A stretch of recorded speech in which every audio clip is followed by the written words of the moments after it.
I would like the world to know that we have to seriously protect the digital part of our daily lives, because the world is facing still, it's not new, a kind of epidemic of online crime, cybercrime, which of course is borderless by nature and affects our private devices, our computers at home, or even our critical infrastructures in our societies.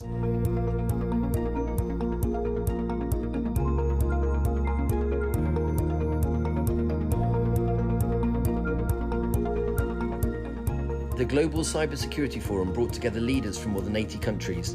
Their challenge was to move from words to practical frameworks for a safer, more resilient cyberspace. From defending energy grids and satellites to tackling AI-driven ransomware, the stakes could not be higher. It's a global issue. Cybersecurity is there for many years now, including by criminal organized crime. We know that. I mean, the police, the Interpol has extensive documents about this. It's not new, but now it has become more urgent. We should prepare for those attacks, because this is not traditional kind of attacks. They are being developed, and now there are more and more developments also because of the developments in technology. Yes, we should raise awareness, and our countries should be prepared to avoid this kind of attacks. Let's look at how big is that sort of threat that we're facing, whether it's from state actors, organised crime groups, or those individuals it's sitting in a bedroom. Well, it's huge.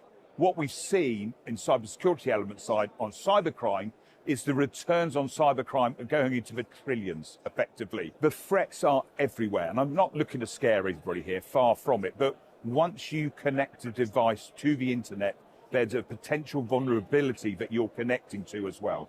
Hybrid war, disinformation, sabotage, the fault lines of conflict have shifted online. And experts warn that resilience, not just retaliation, will define who can withstand the next wave. The solution is to get better at defense, to plug a lot of the holes in our infrastructure, in our software, in our hardware, to do the right things in defense, which we've been talking about for many years, but many companies still don't quite do it. If we do that, if we also plan for when an attack gets through, so plan for resilience, how do you get back up and running? How do you limit the attack? How do you train your staff to know what to do after an attack and get things going again? Then actually we can protect our economies. It wasn't only about technology, but about people, trust, safety, and inclusion online.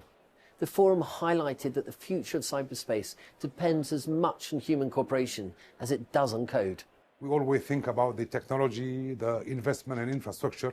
Yes, that's it's needed as a foundation of our digital development. But on the upper layer, we need to have massive investment in people, skills, human talent. Why? Because I used to say there is no digital transformation if you don't have the digital trust. And the trust, on one side, we have the infrastructure. On the other side, we have the people. UN Women warn that failure to include half the world's population leaves countries more vulnerable. Cybersecurity is only as strong as it is inclusive. And cognitive diversity makes a massive difference, especially when cyber attacks are impacting countries, a nation, or an economy. The percentage of the cybersecurity workforce comprised of women is 24%. In 2012, it was only 10%. So this is a good news story where we've seen women increasingly enter and thrive in cybersecurity, but still more needs to be done. Essentially, what we see is that leaving behind half the world's population only makes countries more vulnerable to cybersecurity threats. And as artificial intelligence becomes a weapon in the wrong hands, experts warn the attacks will target not just machines, but our minds. The point to think about is that cybercrime, and specifically AI-driven cybercrime, is not just an attack against machines. It's an attack against humans, an attack against the human mind.